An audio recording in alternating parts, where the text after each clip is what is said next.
आदाब, इस्तकबाल है। आप देख रहे हैं प्राइम डिबेट। मैं हूं आपके साथ अबू हुरैरा। इन दिनों दुनिया एक बड़े इम्तिहान से गुजर रही है। चीन से फैले कोरोना वायरस का कहर अब दुनिया के 80 से ज्यादा ममालिक में फैल चुका है।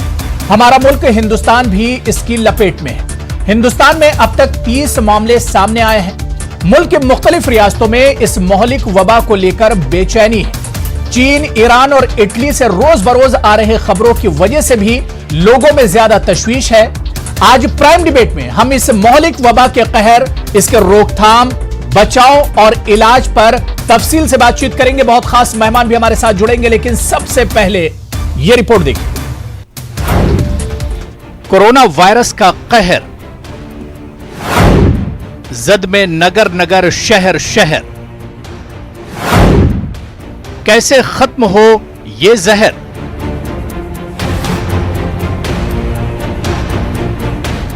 चीन से फैले कोरोना वायरस का कहर अब दुनिया के 80 ममालिक तक पहुंच चुका है। हिंदुस्तान में भी कोरोना के 30 मामले सामने आए हैं, जिनमें 16 अतालवी सयाह भी शामिल हैं।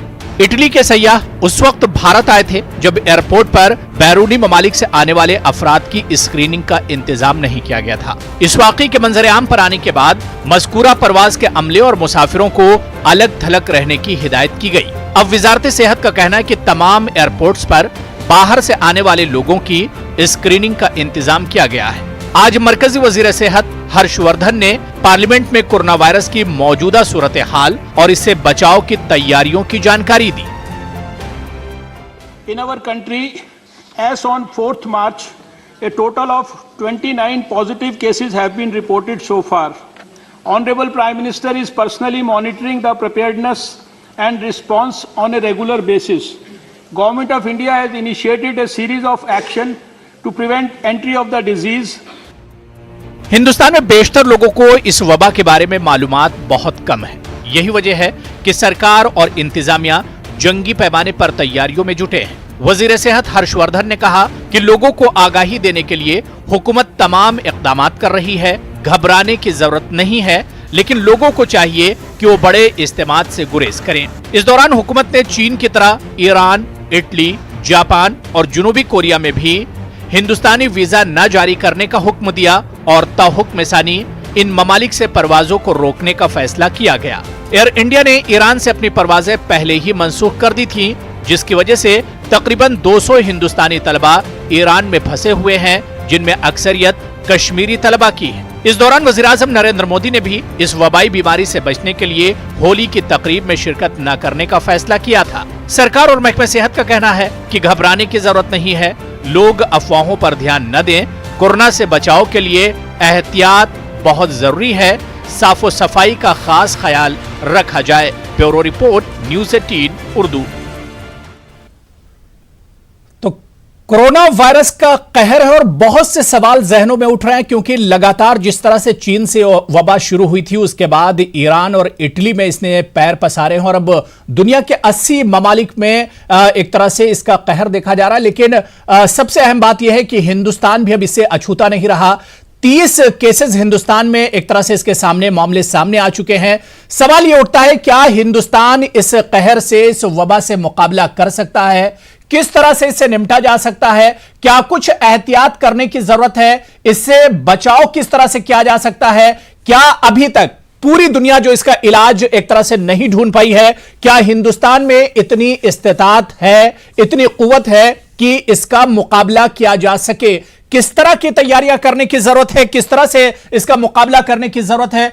पूरी दुनिया एक तरह से इसके लपेट में आ गई है और हिंदुस्तान में भी रोज बरोज इसके केस एक तरह से बढ़ते जा रहे हैं। हालांकि अच्छी बात यह है कि हिंदुस्तान में अभी तक कोरोना वायरस के चलते कोई डेथ नहीं हुई है, कोई हलाकत नहीं हुई है, लेकिन 30 मामले सामने आए हैं। सरकार और इंतजामिया एक तरह से हरकत में है, लेकिन बड़ा सवाल फिर वही उठ रहा है कि आखिर लोगों में इस कोरोना वायरस को लेकर जो बेचैनी है, जिस तरह की अफवाहें उड़ाई जा रही हैं, जिस तरह की खबरें आ रही हैं, इस पर आखिर किस तरह से काबू पाया जाए? क्या हिंदुस्तान कोरोना वायरस से लड़ने के लिए तैयार है? इसी पर हम प्राइम डिबेट में बात करेंगे। बहुत खास मेहमान मेरे साथ जुड़े हुए हैं।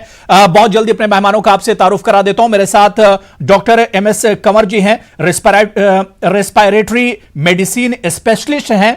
अनुराग भार्गव जी CMO हैं नोएडा के। शिवम त्यागी जी लीडर हैं बीजेपी के। हकीम मोहम्मद शमीम साहब बीओएमएस एमडी हैं यूनानी के, डॉक्टर समीर दलवाई जी स्पोक्सपर्सन है एनसीपी के, इसके अलावा पेशे से आप डॉक्टर हैं, और इसी तरह से डॉक्टर निम्मी रस्तोगी स्पोक्सपर्सन है आम आदमी पार्टी की और पेशे से आप भी डॉक्टर हैं। तो आज ज्यादातर क्योंकि हम लगातार पॉलिटिक्स की बातें करते हैं डिबेट में या कोई जो बड़ी खबर होती है उस पर बात करते हैं, आज हम इंसानियत से जुड़ी हुई एक जो वबा फैल रही उस पर एक तरह से हम बात करेंगे।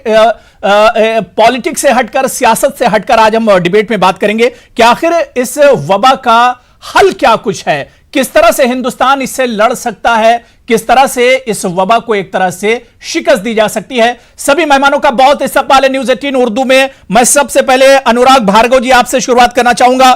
सर, कोरोना वायरस को लेकर एक कहर है, तरह तरह की बातें सामने आ रही हैं। ईरान, चीन और इसके अलावा इटली में लगातार जो मरने वालों की तादाद है वो बढ़ती जा रही है और इसी वजह से लोगों में एक बेचैनी है।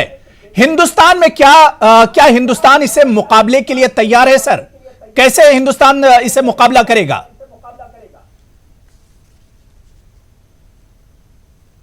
देखिए, अभी जो है हम लोगों की पूरी तैयारियां हैं और जी आपकी आवाज आ रही है सर। हाँ, अभी हम लोगों की सभी तैयारियां हैं जी चारों तक है। इसमें खास बात यह है कि इसका कोई इलाज अभी ढूंढ नहीं पाए हम लोग, तो इसका बचाव ही एक रास्ता है। बचाव का मेन कारण ये है कि किसी भी तरीके से हमारे हाथ जो है हर वक्त इन्फेक्टेड रहते हैं जी। इस समय हमें हाथ नहीं मिलाना चाहिए और हाथ जब इन्फेक्टेड होते हैं तो उसको जब भी हम अपनी नाक में या मुंह में या आंख में उंगली लगाते हैं या मलते हैं तो उसके पहले अपना हाथ धो लेना चाहिए अच्छी तरह से साबुन से जी। तथा हमको भीड़ भाड़ इलाके में नहीं जाना चाहिए। जो लोग विदेश से आए हुए हैं, लौटे हुए हैं 12 कंट्री से, खास तौर से उनसे हम लोगों को अगर उनको कोई सिम्टम्स आ रहे हैं तो उनसे हम लोगों को दूरी बना के रखेंगे। अगर किसी को खांसी, बुखार और सांस लेने में दिक्कत है तो ऐसे लोगों से हमको दूरी बना के रखना चाहिए। और घर में भी अगर किसी को ऐसे हो गया है तो उसको अपने घर में अकेले में रहना चाहिए और दूसरे लोगों के साथ में आके उनको ये बीमारी नहीं देनी चाहिए जी। इस समय हमें ये नहीं देखना है कि इसको कोरोना है या कोरोना नहीं है, नॉर्मल खांसी बुखार है और उससे हमको दूरी बना के रखना चाहिए। मेन चीज ये है कि अपनी पहले सबसे ज्यादा सुरक्षा बहुत जरूरी है। बिल्कुल बिल्कुल, यानी एहतियात जरूरी है। इलाज तो नहीं है लेकिन इलाज के बावजूद भी इससे बचा जा सकता है। अगर एहतियात की जाए, कुछ चीजों से अगर बचा जाए तो एक तरह से इसे शिकस्त दी जा सकती है। मैं डॉक्टर कंवर आपके पास आना चाहूंगा। डॉक्टर कंवर, रेस्पायरेटरी सिस्टम की अगर बात करें, कितना अहम हो जाता है रेस्पायरेटरी जो सिस्टम है या उर्दू में जिसे हम लोग निजाम तनफ्फुस कहते हैं, कितना ज्यादा इंपॉर्टेंट हो जाता है इस तरह के सिचुएशन में? कोरोना वायरस जिस तरह से है, इसमें इम्यूनिटी पावर की बात करें या रेस्पायरेटरी सिस्टम की बात करें, ये कितना इंपॉर्टेंट रोल इसका होता है?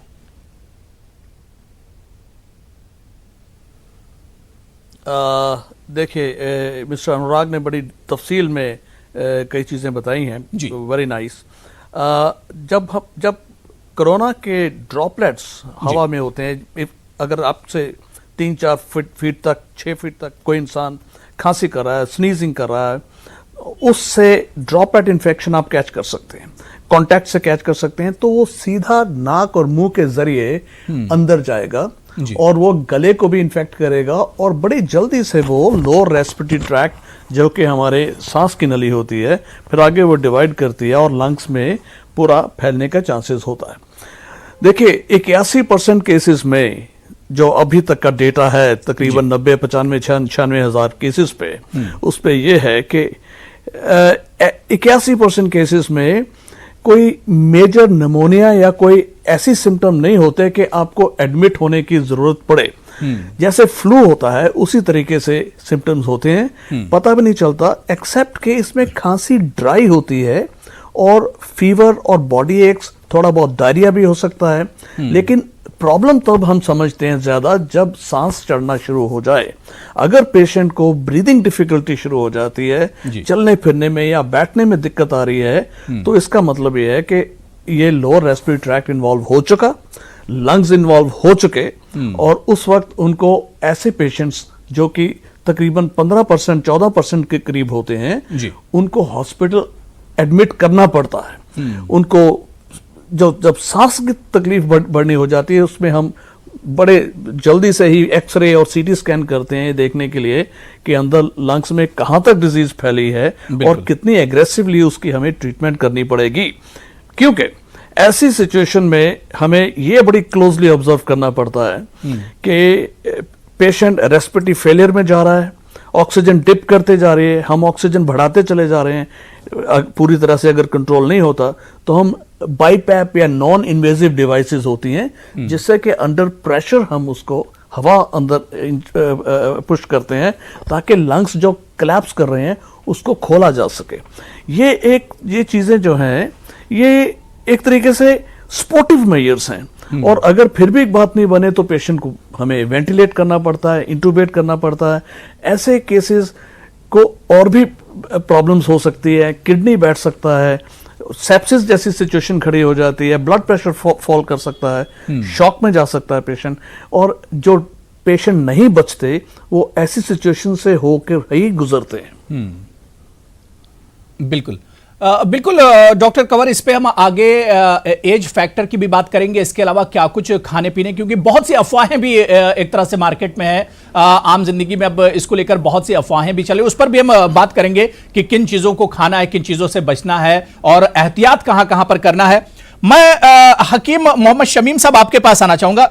शमीम साहब, यूनानी तरीके इलाज की अगर हम बात करते हैं तो यूनानी में, क्योंकि कोरोना वायरस अपने आप में बिल्कुल एक मुख्तलिफ वायरस है, बिल्कुल इसका एक कहर देखा जा रहा है, पूरी दुनिया में अभी भी इलाज नहीं है। जिस तरह से डॉक्टर भार्गव ने कहा कि अभी तक इसका इलाज कहीं नहीं है, दुनिया में किसी के पास नहीं है। WHO ने एक तरह से कह दिया कि इस पर हम काम कर रहे हैं और 1 साल का वक्त लग सकता है इलाज ढूंढने में। यूनानी की अगर हम बात करें तो इस कोरोना वायरस को यूनानी तरीके इलाज में किस तरह से देखा जा रहा है? जी, यूनानी के हिसाब से अगर हम बात करें तो कोरोना वायरस एक नई चीज है और यूनानी सिस्टम ऑफ मेडिसिन ये तो हजारों साल पुराना सिस्टम है। बिल्कुल। तो हमें यूनानी के हिसाब से अगर बात करना है तो हमें ये देखना है कि कोरोना वायरस के जो साइन और सिम्टम्स होते हैं वो सिम्टम्स, वो अलामात यूनानी में किस डिसीज से मिलते जुलते हैं ताकि उसको उससे कोरिलेट किया जा सके। अब जब कोरोना वायरस के सिम्टम्स पे देखे जाते हैं तो उसमें आमतौर से जो सिम्टम फ्लू का होता है, कॉमन कोल्ड का होता है, जो आम जबान में नजला बोला जाता है, जुकाम बोला जाता है, तो यही सिम्टम कोरोना वायरस के अंदर पाए जाते हैं। तो इससे हम ये समझ सकते हैं कि जो यूनानी में नजला जुकाम या नजले वबाइया कहलाता है, यही कोरोना वायरस के सिम्टम हैं। तो अब एक बात हमें ये देखना है कि जो सिम्टम्स इसके होते हैं तो आमतौर से वो नजले वबाइया जो यूनानी का एक चैप्टर है, जो एक डिसीज है, उसमें पाया जाता है। तो जब यूनानी लिटरेचर जब हम पढ़ते हैं तो यूनानी लिटरेचर में नजले वबाइया के बारे में जो कुछ भी असबाब, जो कुछ भी एहतियाती तदाबीर, जो कुछ भी इलाज किए गए हैं, बताए गए हैं, उसको हम कोरोना वायरस के लिए अप्लाई कर सकते हैं। दूसरी चीज हमें ये समझना चाहिए कि कोरोना वायरस के जो सिम्टम है और आमतौर से ये लोगों में फैल जाता है, यूनानी में जो नजले वबाइया है वो सेम सिम्टम है। नजले वबाइया लोगों को ज्यादा होता क्यों है, ज्यादा फैलता क्यों है? तो यूनानी की बुनियाद एक है मिजाज पे यूनानी की बुनियाद है, यूनानी का बेस है। मिजाज समझने के लिए हम ये कह सकते हैं कि जो फिजियोलॉजिकल फंक्शन होता है रिस्पिरेटरी ट्रैक्ट का, यानी लंग्स का और ट्रेकिया का, इसके अलावा थ्रोट का, जो फिजियोलॉजिकल फंक्शन होता है वो किसी न किसी शक्ल में डिस्टर्ब हो जाता है, जिसकी वजह से वो फिजियोलॉजिकल फंक्शन प्रॉपर नहीं होता है, जिसकी वजह से ये डिसीज ज्यादातर अफेक्टेड होती है रिस्पिरेटरी ट्रैक्ट में। तो यूनानी में जो कुछ भी बताया गया है नजले वबाइया में, बिल्कुल। शमीम साहब, क्या यूनानी से जो जुड़े हुए लोग हैं, क्या इस पर कोई काम शुरू हुआ यूनानी में कि इसका कुछ इलाज ढूंढा जाए? आयुर्वेदिक और इसकी तरह से एलोपैथी की अगर हम बात करते हैं तो यहाँ पर एलोपैथ में इस पर एक काम किया जा रहा है बड़े पैमाने पर, क्या यूनानी में इस पर कोई काम शुरू हुआ? नहीं, एग्जैक्ट कोरोना वायरस के लिए तो मेरे नॉलेज के हिसाब से अभी इंडिया में बहुत ज्यादा काम शुरू नहीं हुआ है, लेकिन ये मुझे लगता है कि सेंट्रल गवर्नमेंट के जो भी इंस्टीट्यूट हैं, जो भी कॉलेज हैं और जो भी आयुष डिपार्टमेंट है, इन लोगों को यूनानी लिटरेचर में जो कुछ भी नज़ले वबाइया के लिए मौजूद है, मेडिसिन लिटरेचर मौजूद है, उसके लिए टेस्ट करना चाहिए और रिसर्च करना चाहिए, ताकि लोगों को ये बताया जा सके कि ये पॉजिटिव पेशेंट थे कोरोना वायरस से और उनको ये यूनानी मेडिसिन दिया गया और उनको बेहतर रिजल्ट मिला और वो ठीक हो गए। ये मुझे लगता है कि अभी काम नहीं शुरू हुआ है, लेकिन शुरू होना चाहिए और एक गवर्नमेंट लेवल पर शुरू होना चाहिए। नहीं, बिल्कुल बिल्कुल जाहिर सी बात है कि यूनानी में भी अब इसके लिए एक तरह से रिसर्च शुरू होगा कि किस तरह से इस पर काबू पाया जा सकता है, क्योंकि पूरी दुनिया में एक तलाश है कि किस तरह से इसका वैक्सीन तैयार किया जाए, कैसे इसकी रोकथाम हो। मैं शिवम आपके पास आना चाहूंगा। शिवम, मुझे लग रहा है आप बोर हो रहे हैं, क्योंकि आज कोई पॉलिटिक्स की बात नहीं हो रही, किसी पार्टी या किसी डिबेट उस तरह का नहीं हो रहा है। लेकिन शिवम देखिए, ये बिल्कुल हम लोगों की जिंदगी से जुड़ा हुआ, इंसानियत से जुड़ा हुआ इश्यू है।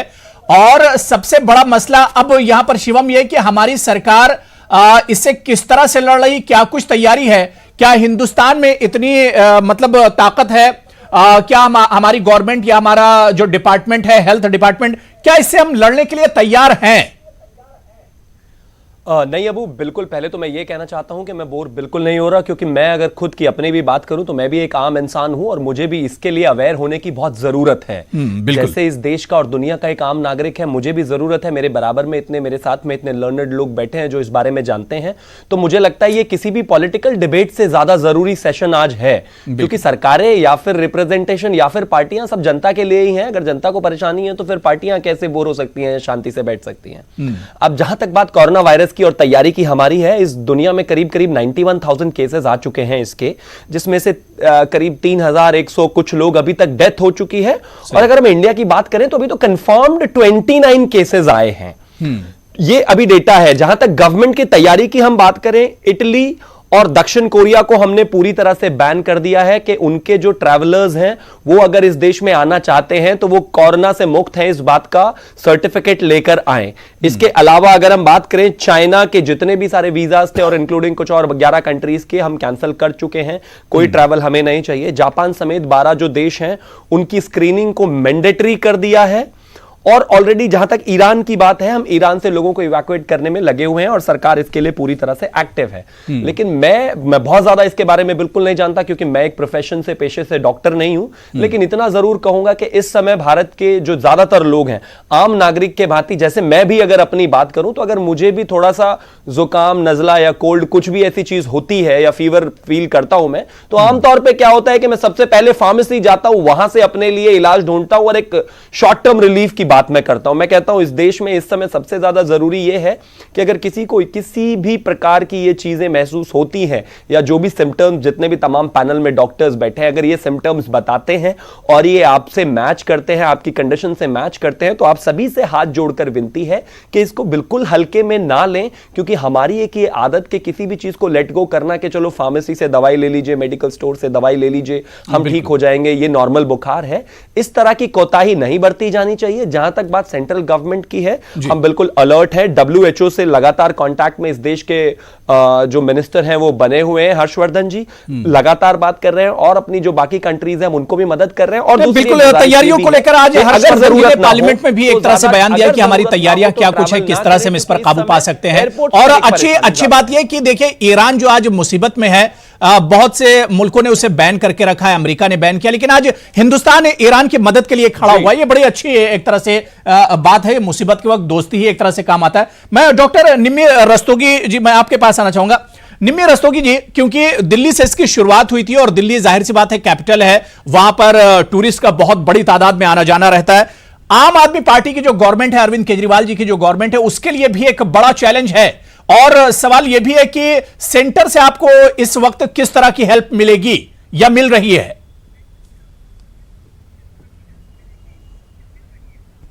जी देखिए, कोरोना का खतरा इतना बड़ा है कि और हर तरह की एहतियात जैसे कि बताए गए कि ज़रूरी है, लेकिन as a state administrator, state health department, हम ये कहना चाहेंगे कि हमारी तैयारी काफ़ी हद तक पूरी है और स्टेट और सेंटर के बीच का कोऑर्डिनेशन फ़िलहाल काफ़ी अच्छा है।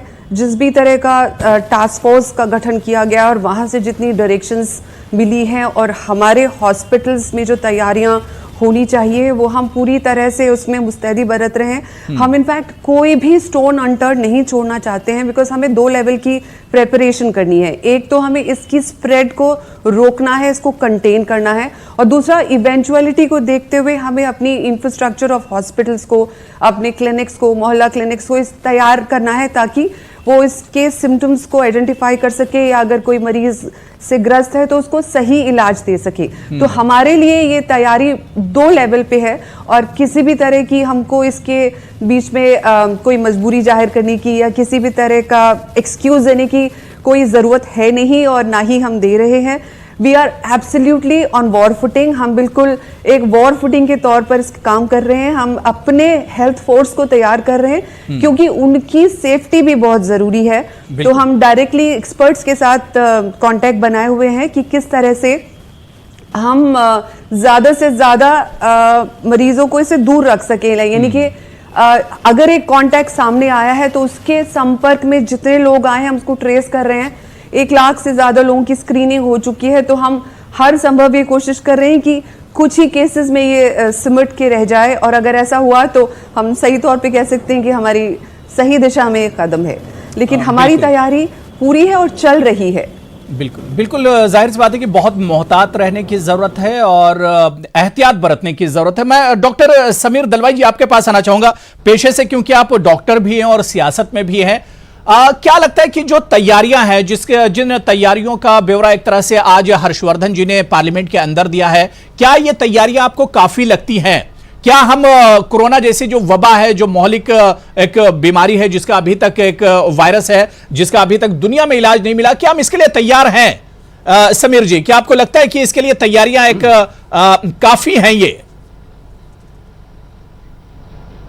तो सबसे पहले मैं ये कहूंगा कि इसके ऊपर कोई सियासत हम नहीं करेंगे। मैं एक फुल टाइम प्रैक्टिसिंग पीडियाट्रिशियन हूँ, जरूर सियासत में इंटरेस्ट है, मगर मैं प्रैक्टिसिंग डॉक्टर हूँ। और आपके माध्यम से मैं बच्चों का डॉक्टर हूँ, तो बच्चों की जो माताएं, हमारी जो बहनें आती हैं, उनके लिए मुझे ये कहना है कि सबसे जरूरी एक बात आप सुन लीजिए। जैसे हकीम साहब ने कहा, सर्दी खांसी या जो नजला कहते हैं, जिसको हम कॉमन कोल्ड कहते हैं, ये जो कॉमन कोल्ड होता है बच्चों को, बड़ों को, 95% टाइम्स, 95 to 97% टाइम्स ये वायरस से होता है। कोई ना कोई वायरस से होता है, सिर्फ 5% बैक्टीरिया से होता है। इसलिए 95% एंटीबायोटिक की भी जरूरत नहीं होती है।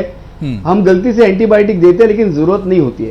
तो ये 95% वायरसेस से अगर नजला खांसी होती है, आप सोचिए इस दुनिया में कितने लाखों करोड़ों अरबों वायरसेस है, और ये वायरसेस हमको होते हैं। तो अंग्रेजी में एक कहावत है, you will get better with the doctors treatment in 7 days on your own in 1 week। मतलब वायरसेस से आप 99% अपने आप ठीक हो जाते हैं, दवाई की जरूरत नहीं पड़ती है। क्यों? क्योंकि आपके शरीर की जो अंदरूनी ताकत है, इम्यूनिटी जिसे हम कहते हैं, हकीम साहब शायद उर्दू में इसका बेहतर वर्ड बताएंगे, तो इम्यूनिटी जो हमारी बॉडी की है वो वायरस से लड़ती है और हमें वायरस से बचाती है 95% ऑफ द टाइम जब सर्दी खांसी होती है। अभी जब भी हमको वायरस से हमारी ताकत बचाती है, एक मेमोरी हो जाती है, उसमें याददाश्त हो जाती है।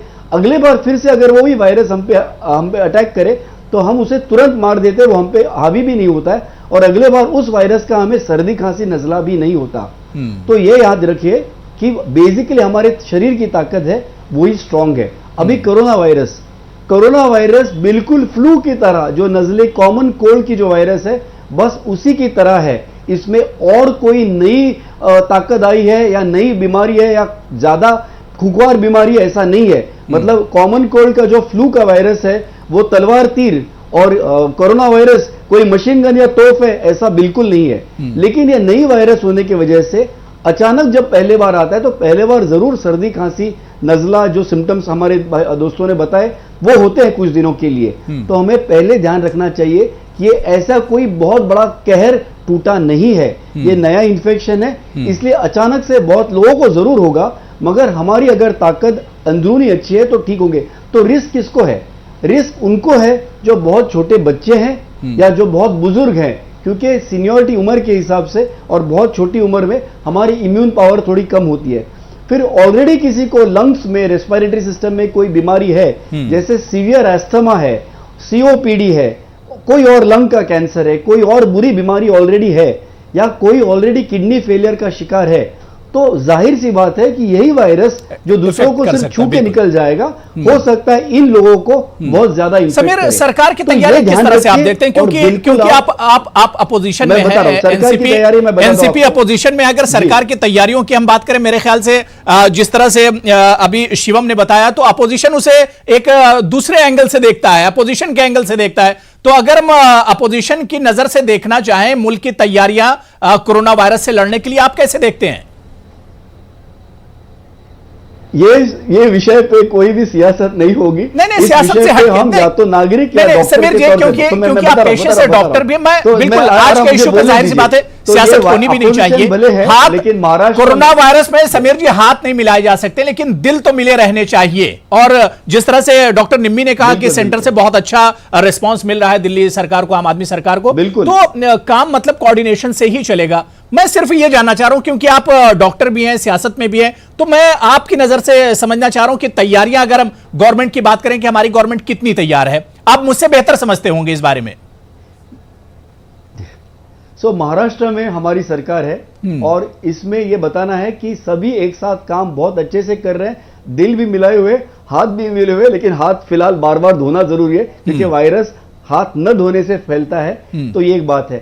अभी मुंबई में और महाराष्ट्र में हमने ये ऑलरेडी किया है कि जहां जहां पे इंटरनेशनल जो है प्रदेश से जो फ्लाइट्स आ रहे हैं, वहां पे स्क्रीनिंग की जा रही है, थर्मल स्क्रीनिंग एक होती है, और जो उसमें स्क्रीनिंग में हम देख रहे हैं उन्हें हम थोड़ा सा ध्यान से देख रहे हैं। जो बाधित देशों से आ रहे हैं उनकी ज्यादा डिटेल में स्क्रीनिंग हो रही है। अभी याद ये रखना है कि अगर ऑलरेडी कोई सिम्टोमेटिक है, मतलब जिसे ये सिम्टम्स ऑलरेडी है, जैसे नजला है, सर्दी है, खांसी है, सांस की तकलीफ अगर दिखाई दे रही है, तो इस व्यक्ति को क्वारंटाइन, मतलब उससे ज्यादा एहतियात करने की जरूरत है। शिवम, आप कुछ कहना चाह रहे हैं? मैं फिर ब्रेक पर भी जाऊंगा। बिल्कुल जी, शिवम आप कुछ कहना चाह रहे हैं, कुछ रिएक्शन देना चाह रहे हैं? मैं सिर्फ इतना कहना चाह रहा था कि देखिए, पार्टी चाहे कोई भी हो, स्टेट चाहे कोई भी हो, है अपने देश का ही। और जब हम ईरान तक मदद की बात कर रहे हैं तो बात बिल्कुल साफ है कि इस देश की जितने भी लोग हैं, चाहे वो किसी भी स्टेट में हैं, कोई भी जाति, धर्म, संप्रदाय, कलर, कास्ट, क्रीड, कुछ भी हो, वो सब हमारे ही हैं, और इस बात का भरोसा हम दिलाते हैं। और हाँ, एक और चीज के सारे ऑलमोस्ट पूरा का पूरा पैनल आपको कभी भी पूरे लाइफ में शायद एक लेवल पर नहीं नजर आता हो, लेकिन जहां तक कोरोना का मामला है सब एक ही लेवल पे हैं, क्योंकि ये सबकी जान से जुड़ा हुआ मामला है। बिल्कुल जाहिर सी बात है, इंसानियत से जुड़ा हुआ मसला, और इसमें सियासत होनी भी नहीं चाहिए। डॉक्टर निम्मी, बहुत छोटा सा रिएक्शन, आप भी कुछ कहना चाह रही हैं? मैं फिर ब्रेक लूंगा। जी, मैं ये कहना चाह रही हूँ अबू कि हमारा एक्सपीरियंस ये कहता है कि कम्युनिटी हेल्थ इशू में जब तक लोगों का पूरा साथ नहीं मिलता है, जैसे डेंगू की जो लड़ाई थी उससे हमें बहुत ही पॉजिटिव रिस्पांस मिला था, और तो हम एम्पावर करना चाहते हैं अपनी कम्युनिटी को with the knowledge and with necessary precautions, ताकि खुद ब खुद कम्युनिटी के बीच में इतनी एम्पावरमेंट आ जाए कि वो इसको आगे स्प्रेड होने से बचा सके। बिल्कुल, मतलब समाज में एक तरह से बेदारी लाने की जरूरत है। छोटा सा मुझे कमर्शियल ब्रेक लेना है, ब्रेक के बाद मैं डॉक्टर कंवर और डॉक्टर भार्गव और हकीम शमीम साहब आपके पास भी आऊंगा, आप लोगों के पास। और जो अफवाहें इस कोरोना वायरस को लेकर समाज में एक तरह से फैलाई जा रही हैं, लोगों में एक बेचैनी है, इस पर भी हम बात करेंगे कि एहतियात कहां कहां पर जरूरी है, रोजमर्रा की जिंदगी में क्या कुछ खाना है, क्या कुछ नहीं खाना है, कहां पर बचना है, किस चीज से नहीं बचना है, इस पर भी हम बात करेंगे। बहुत छोटा सा ब्रेक लेना है, फौरन हाजिर होते हैं।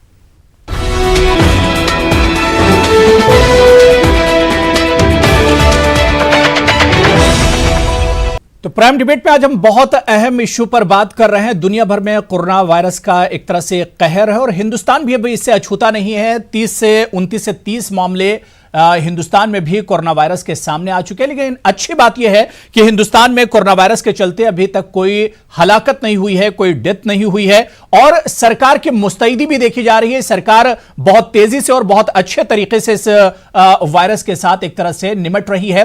बहुत खास मेहमान मेरे साथ जुड़े हुए हैं।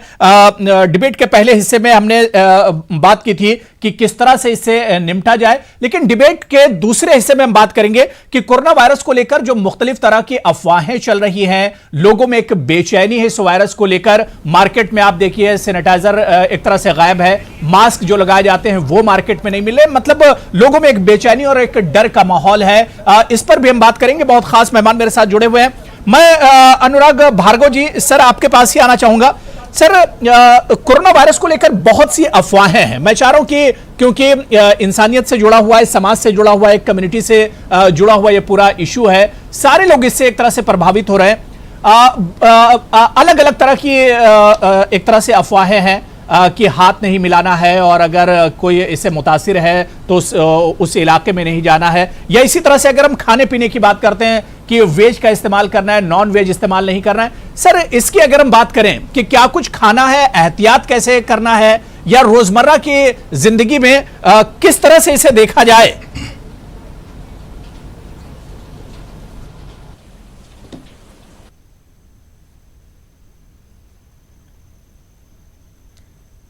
अनुराग सर, आप तक मेरी आवाज आ रही है? हाँ, आपकी आवाज आ रही है। पहले मैं आपको थोड़ा सा ये बताना चाहूंगा जी जी, कि सबसे इंपॉर्टेंट बात है ये कि स्टोरेज बंद कर दें। लोग जो हैं अपने शॉपिंग घरों पे मॉल्स, सैनिटाइजर्स बहुत ज्यादा खरीद के रख ले रहे हैं। मास्क जो है बिल्कुल खरीद के लेके रख रहे हैं, जैसे आगे कभी मिलेगा ही नहीं। और इस तरह की चीजें कर रहे हैं। दवाइयां भी बहुत ज्यादा स्टोर करने की कोशिश कर रहे हैं, जिससे सभी चीजों के दाम बढ़ जा रहे हैं और ब्लैक मार्केटिंग होने लगी है। तो इसके लिए सब लोगों को ये चाहिए कि सैनिटाइजर्स का इतना बहुत ज्यादा उपयोग नहीं है। अगर आप साबुन से हाथ धो लेते हैं तो वो मोर देन सफिशिएंट है। दूसरी बात यह है कि मास्क इस समय पे हम लोगों के गौतम बुद्ध नगर में तो कहीं पे भी कोई भी केस नहीं है, और काफी जगह पे नहीं है। जो केसेस हैं उनको आइसोलेट कर लिया गया है। तो मास्क लगाने से बहुत ज्यादा लाभ नहीं होगा। मेन चीज ये है कि आप भीड़ भाड़ वाले इलाके में ना जाएं। मार्केटिंग भी करनी है तो किसी अकेले समय पे जाके कर लें, और अन्य लोगों को भी ये बताएं कि भीड़ भाड़ ना होने दें। सड़क पे भी अपनी गाड़ियों को अटका के या उल्टी साइड से आके पूरा ट्रैफिक जाम ना करें, जिससे कि भीड़ भाड़ हो सके। तो सबसे ज़्यादा ज़रूरी ये है कि हम लोगों को स्वयं भी और अपने आसपास वालों को भी बचाव का वो रखना है।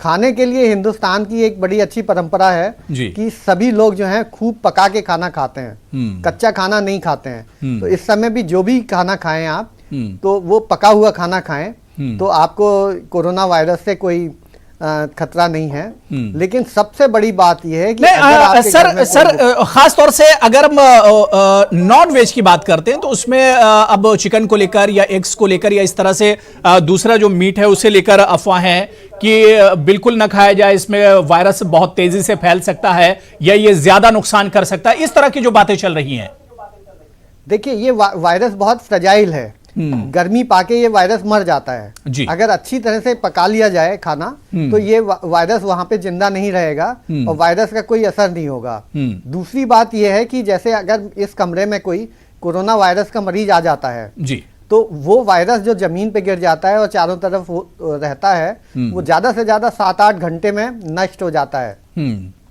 तो जो ये सैनिटाइजेशन का मामला चल रहा है कि ऑफिस सैनिटाइज करा लो या स्कूल सैनिटाइज करा लो या घर में सैनिटाइज करा लो, इसकी भी कोई आवश्यकता नहीं है। अगर आप सुबह ऑफिस जो है तो आपका 5 बजे बंद हो गया, तो दूसरे दिन अगर आपका 10 बजे खुला तो उस समय वहां पे कोई वायरस जिंदा नहीं होगा। तो इसलिए इन सब बातों पे अफवाह नहीं देनी चाहिए। और अगर आपको सैनिटाइज कराना है तो जिस जिस जगह पे वो गया है उसी जगह का सैनिटाइजेशन जरूरी है। तीसरी बात यह है कि अपने हाथों का बहुत ख्याल रखना है कि हाथों ही से हम खाना खाते हैं, हाथों ही से मुंह में उंगली भी डालते हैं, हाथों से नाक को भी खुजाते हैं और आंखों को मलते हैं। तो अगर हम हाथ धो के ये काम करते हैं तो बहुत ज़्यादा हमारी उम्मीद है कि हम इस वायरस से बचे रहेंगे। और अगर किसी को ये 3 बीमारियां हैं, चाहे वो कोरोना से हो चाहे ना कोरोना से हो, उनसे अगर हम थोड़ा सा बचाव करते हैं और सभी जिनके घर में इस तरह की कोई बीमारियां हैं वो पब्लिकली नहीं आते हैं, तो ये वायरस बिल्कुल कंटेंट हो जाएगा और हम लोग इससे सब लोग बच जाएंगे। बिल्कुल बिल्कुल, यानी सिर्फ एहतियात करने की जरूरत है, अफवाहों पर बिल्कुल ध्यान देने की जरूरत नहीं। बहुत तफसील से आपने बताया अनुराग भार्गव जी। मैं डॉक्टर कंवर आपके पास आना चाहूंगा।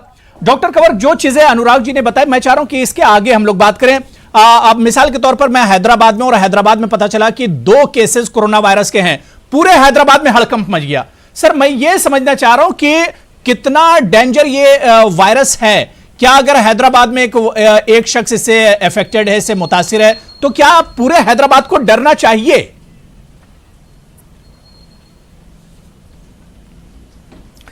नहीं, ऐसा नहीं है, लेकिन ये याद रखिएगा कि जितना कंटेजियस ये वायरस है, हम पहले भी कई वायरसेस के साथ जूझ चुके हैं, सार्स के साथ हमने ट्रीट भी किए हैं cases, bird flu, swine flu, लेकिन ये बहुत ज्यादा कंटेजियस होने की वजह से बहुत तेजी से फैलता है। देखिए 2 महीने पहले आपने इसका नाम भी नहीं सुना, बिल्कुल, और आज 96,000 केसेस दुनिया में हो गए और 80 कंट्रीज में फैल गए। इससे ये जाहिर होता है कि बहुत तेजी से ये फैल जाता है। उतना डेडली नहीं है जितना सार्स था, उसमें 10% लोग मर गए थे। मर्स में 35% लोगों की जान चली गई थी। लेकिन यह जरूर है कि उससे डरते इसलिए हैं कि पता नहीं किसको है, जिसको सिम्टम नहीं है या थोड़े बहुत सिम्टम है, हल्का फुल्का जुकाम है और वो किसी दूसरे को लग जाए। सो इतनी तेजी से फैलने का जो एक खौफ है, वही लोगों को कहता है कि वो अरे हैदराबाद में आ गया, अरे 2 आदमियों को आ गया तो ज्यादा से ज्यादा उसके जो कॉन्टैक्ट्स हैं उनकी तरफ ख्याल करिए। लेकिन वो जब उसको सिम्टम शुरू हुए उससे 15 दिन पहले चलें तो कितने लोगों के कांटेक्ट में वो इंसान आया होगा और कितने लोगों को उसने इन्फेक्ट कर दिया होगा, ये नहीं पता है, और इसलिए लोगों को इस बात का खौफ होता है। बिल्कुल डॉक्टर कंवर, जो एक बात इसमें कही जा रही है कि इम्यूनिटी सिस्टम, जाहिर सी बात है कि अगर किसी का इम्यूनिटी सिस्टम कमजोर है तो उसे तो कोई भी मर्ज हो सकता है, लेकिन इसमें जो एक चीज कही जा रही है कि अगर आपकी एज, आप एजेड हैं, आपकी उम्र ज्यादा है तो ज्यादा चांसेस हैं कि आपको ये वायरस आप पर अटैक कर सकता है। मतलब एज फैक्टर की अगर हम बात करें तो एज फैक्टर कितना इंपॉर्टेंट होता है इसमें? बिल्कुल सही फरमा रहे हैं आप। जितने डेथ्स हुई हैं अभी तक 3200 से ज्यादा हो चुकी हैं, उसमें ज्यादा लोग एजेड थे या जिनकी इम्यूनिटी का इश्यू था। देखिए जिन लोगों को अगर लंग्स की, क्योंकि मेनली ये लंग्स की वजह से ही डेथ होती है इसमें, रेस्पिरेटरी फेलियर की वजह से, और किसी को अगर सीओपीडी है, एस्थमा है या आईएलडी है जिसमें लंग फाइब्रोसिस होता है, ब्रोंकाइटिस है जिसमें कि लंग्स में बार बार इन्फेक्शन होते हैं, या टीबी की वजह से लंग्स काफी डैमेज हो चुके हैं, या डायबिटीज है, या किसी वजह से उसको इम्यून कॉम्प्रोमाइज्ड है, उसको कीमोथेरेपी मिल चुकी है, या उसको वो दवाइयां मिल रही हैं जो ट्रांसप्लांट के बाद में दी जाती हैं, सारी उम्र दी जाती हैं, उनकी इम्यूनिटी लेवल कम हो जाते हैं। कई तरह की मैलिग्नेंसीज ऐसी होती हैं जिसमें इम्यूनिटी लेवल कम होता है, तो उनके लिए ये बहुत जरूरी है कि जितना बच सकें वो बचें, क्योंकि उनको जल्दी कैच भी करेंगे और ज्यादा सीरियस भी उनके केसेस में होगा। बिल्कुल बिल्कुल। मैं डॉक्टर मोहम्मद शमीम साहब, हकीम साहब, आपके पास आना चाहूंगा कि क्या कोरोना वायरस, क्योंकि अभी इसका इलाज तो नहीं मिला, लेकिन अगर हम रिवायती तरीकों की बात करें, जो रिवायती जो इलाज होता है, क्या उसमें इसका कुछ हल निकल सकता है, इलाज निकल सकता है कि रिवायती तरीके से अगर इसका इलाज किया जाए? जी, कोरोना वायरस के बारे में जो ज्यादा खबर चल रही है कि इसका इलाज नहीं है, यूनानी लिटरेचर के हिसाब से अगर हम देखें तो कोरोना वायरस या नज़ले वबाई दोनों सेम ही है। तो नज़ले वबाइया का तो जमाने से उसका इलाज होता रहा है और न जाने कितनी सारी यूनानी लिटरेचर में दवाएं मौजूद हैं जिससे फायदा होता है। तो रिवायती तौर पर अगर हम देखें तो यूनानी में चंद दवाएं ऐसी हैं जो हर कोई इस्तेमाल कर सकता है, उससे फायदा उठा सकता है। उसमें उन्नाब एक दवा है, सपिस्ता एक दवा है, परसियांशा एक दवा है, और अंजीर एक बहुत ही मशहूर फल है, वो लोग जानते हैं। इसको लेकर के जोशादा बना करके लोग इस्तेमाल करें तो इससे इंशाल्लाह इस मर्ज से बचा जा सकता है, कोरोना वायरस के अटैक से बचा जा सकता है।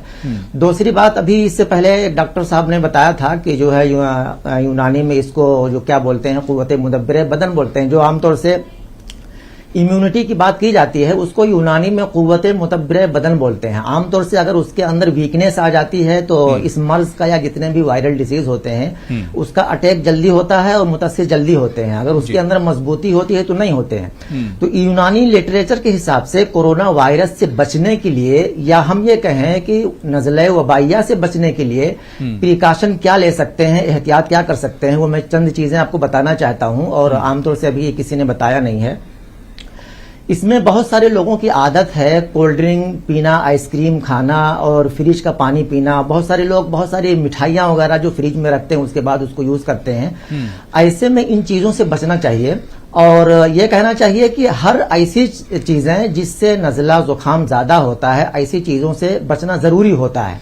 आमतौर से लेमू खाना, इमली खाना, जो तुर्श चीजें होती हैं, खट्टी चीजें होती हैं, दही से भी इसमें बचना चाहिए। जो यूनानी लिटरेचर में बिल्कुल क्लियर कट लिखा हुआ है कि हर ऐसी चीजें जो नज़ला जुकाम पैदा करती हैं, ठंडी चीजें, जो उससे हमें बचना चाहिए। दूसरी बात, यूनानी किताबों में एक बात ये भी लिखी हुई है जो आमतौर से लोगों को नॉलेज नहीं है, लोग नहीं समझ पाते हैं।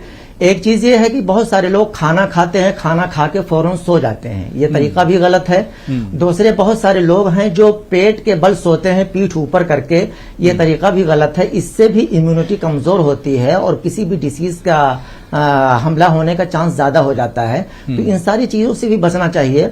इसके अलावा एहतियात के तौर पर हम लोग, जैसे आजकल बात चलती है कि घरों में जो हवाएं होती हैं बहुत ज्यादा ताफुन उसके अंदर आ जाता है, तो उसको पाक साफ करने के लिए यूनानी में एक दवा बताई जाती है जिसको लोबान बोलते हैं। गुलेमुंडी एक दवा है जिसको आमतौर से यूनानी में इस्तेमाल किया जाता है। तो इन दवाओं की धूनी देने से भी जो घरों के अंदर जो हवाएं होती हैं, जो जिसके अंदर ताफुन होता है, वो हवाएं पाक साफ होती हैं। तो इससे हमें बचना चाहिए।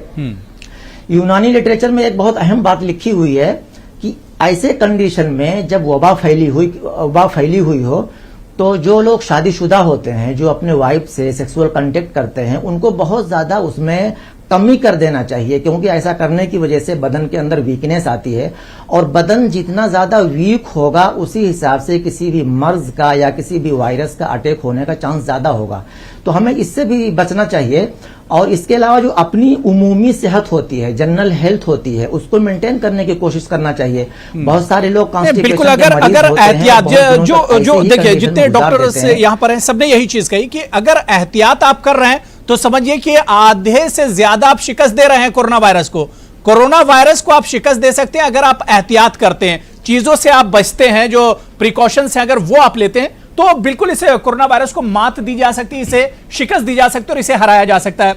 मैं डॉक्टर समीर आपके पास आना चाहूंगा। डॉक्टर समीर, हिंदुस्तान जितना बड़ा मुल्क है और जितनी यहां पर आबादी है, ऐसे में क्या लगता है कि किस तरह की परेशानियां सामने आ सकती हैं हमारा जो हेल्थ डिपार्टमेंट है उसके सामने या सरकार के सामने? तो जैसे हमने पहले भी कहा कि इतने अगर हमारी पॉपुलेशन ज्यादा है और अगर ये फैलेगा तो जितने नंबर आएंगे आगे उनके साथ डील करना मुश्किल हो सकता है।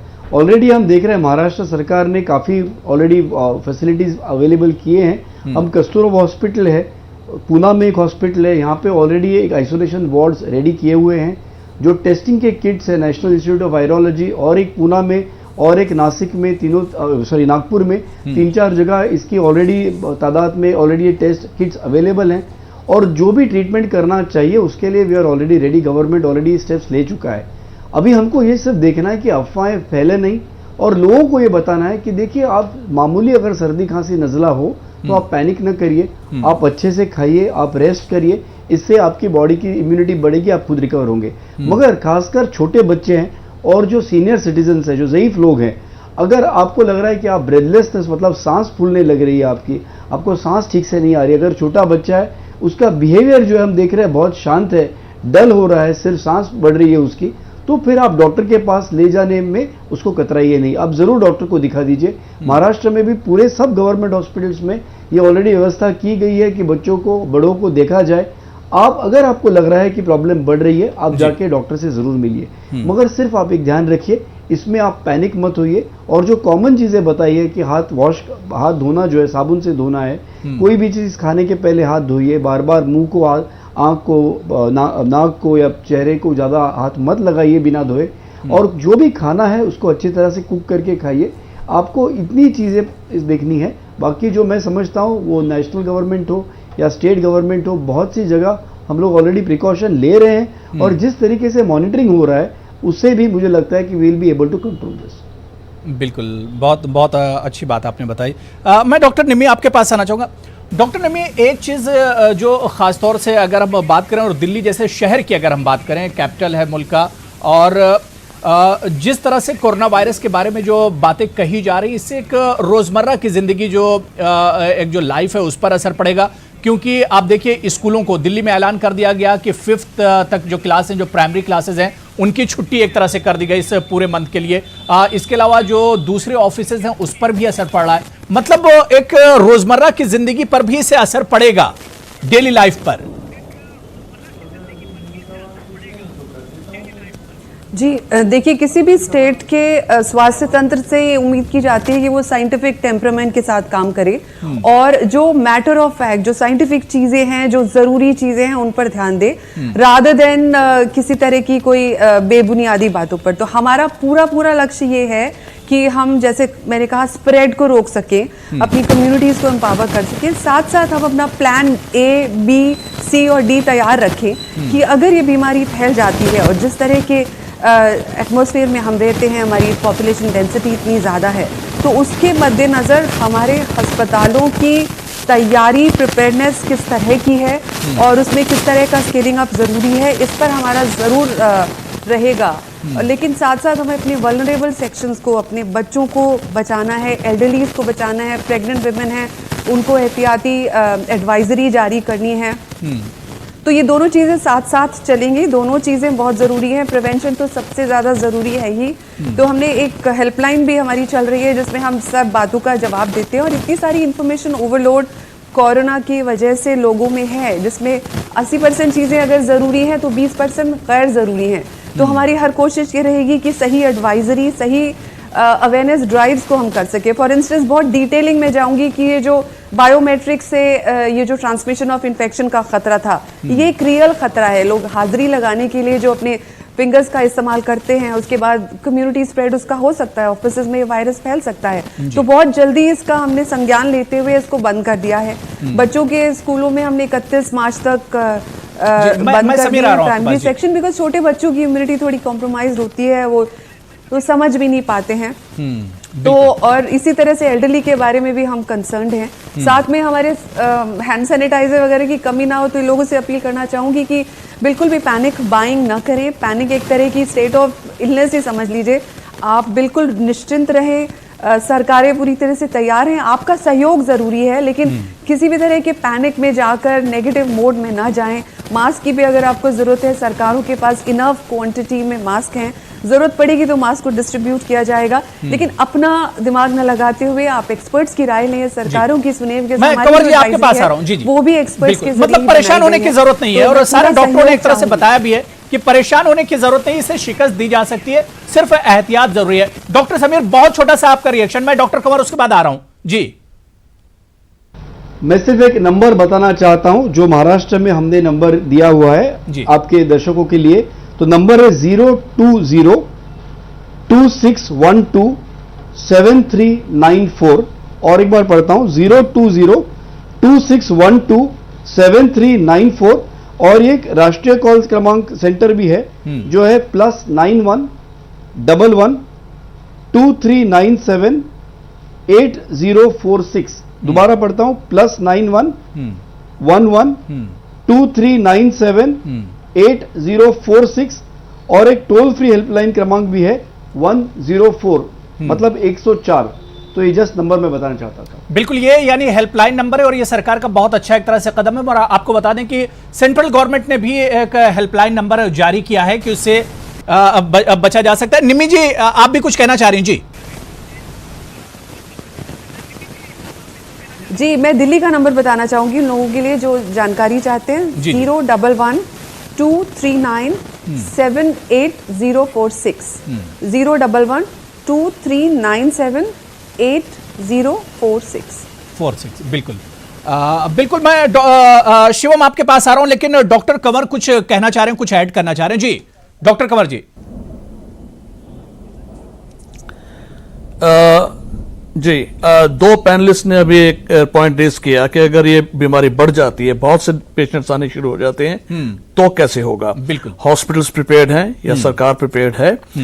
मैं 25 साल से इंडिया वापस लौटा हूं और 25 साल से अपोलो हॉस्पिटल में हूं। तो हमने बर्ड फ्लू भी देखा, स्वाइन फ्लू भी देखा, सार्स को ट्रीट किया, और मैं सब में इन्वॉल्व था क्योंकि क्रिटिकल केयर मेरा फील्ड है।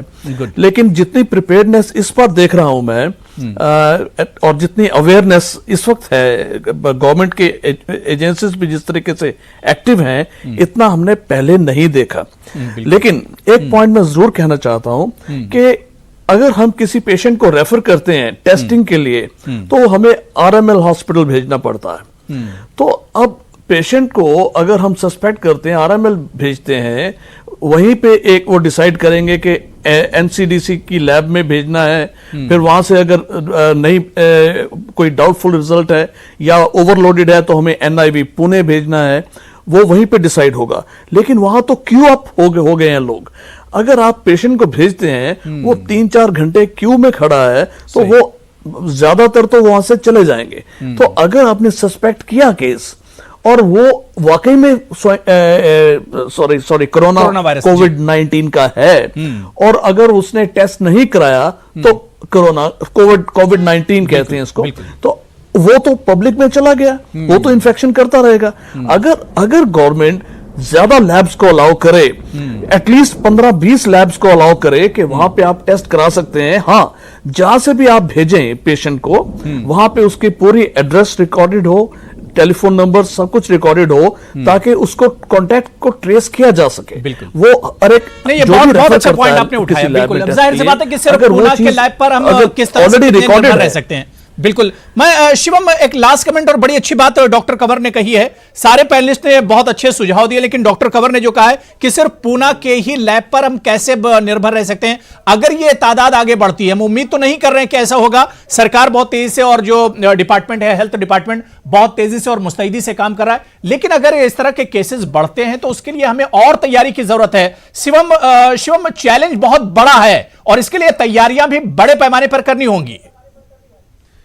देखिए, बिल्कुल सही कहा आपने अबू। जहां तक बात टेस्टिंग लैब्स की है, तो आज ही शाम को डॉक्टर हर्षवर्धन जी ने एक मीटिंग किया है और इस बात पर चर्चा हुई है कि जो लैब्स हैं, इनकी संख्या हमें बढ़ानी पड़ेगी। लगातार जहां तक हेल्थ मिनिस्ट्री की बात है, वो इस पर नजर बनाए हुए है और किसी भी तरह की पैनिक की सिचुएशन नहीं है। 25 हो गई है, अभी 25 हो चुकी हैं। जैसा कि मेरे बराबर में एक डॉक्टर साहब बैठे, उन्होंने बताया शाम 5 बजे तक की मीटिंग का मेरे पास इनपुट था कि 5 बजे एक मीटिंग हुई थी कि इस संबंध में लैब्स और बढ़ाने की जरूरत है उस पर, और अगर ऐसी कोई सिचुएशन बनती है तो उस कंडीशन में सरकार उस पर भी नजर बनाए रखेगी। लेकिन इसके साथ साथ एक और इंपॉर्टेंट चीज है, वैसे तो सभी मीडिया संस्थान जो है बहुत ही प्रबुद्ध हैं और अपने आप में सारी चीजें जानते हैं कि किस तरह से इंफॉर्मेशन डाउनलोड करनी चाहिए, लेकिन मुझे लगता है कि जो मैं कहना चाहता हूं जनता को कि और आपको भी, कि सबसे ज्यादा जरूरी सिचुएशन है कि पैनिक का माहौल ना बनाएं, प्रिवेंटिव माहौल बनाएं। सिचुएशन क्या है वो रिपोर्ट करना आपका अधिकार है और बिल्कुल करना चाहिए, लेकिन इसके साथ साथ जिस तरह से मेरे साथ पैनल में 5 से 6 डॉक्टर्स हैं,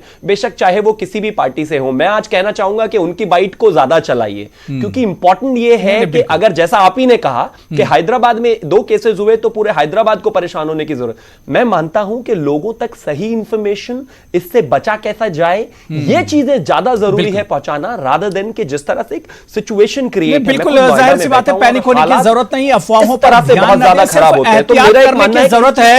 और जिन लोगों ने आज हमारा शो देखा, जिन डॉक्टर साहब ने जो सुझाव दिए हैं, जो चीजें बताई, अगर उस पर अमल कर लिया जाए तो मेरे ख्याल से हम कोरोना वायरस को एक तरह से शिकस्त दे सकते हैं। बहुत बहुत शुक्रिया एमएस कंवर जी, अनुराग भार्गव जी, शिवम त्यागी जी, हकीम मोहम्मद शमीम साहब, समीर दलवाई जी और डॉक्टर निम्मी रस्तोगी, सभी का बहुत बहुत शुक्रिया प्राइम डिबेट में जुड़ने के लिए और अपना कीमती वक्त देने के लिए। आदाब।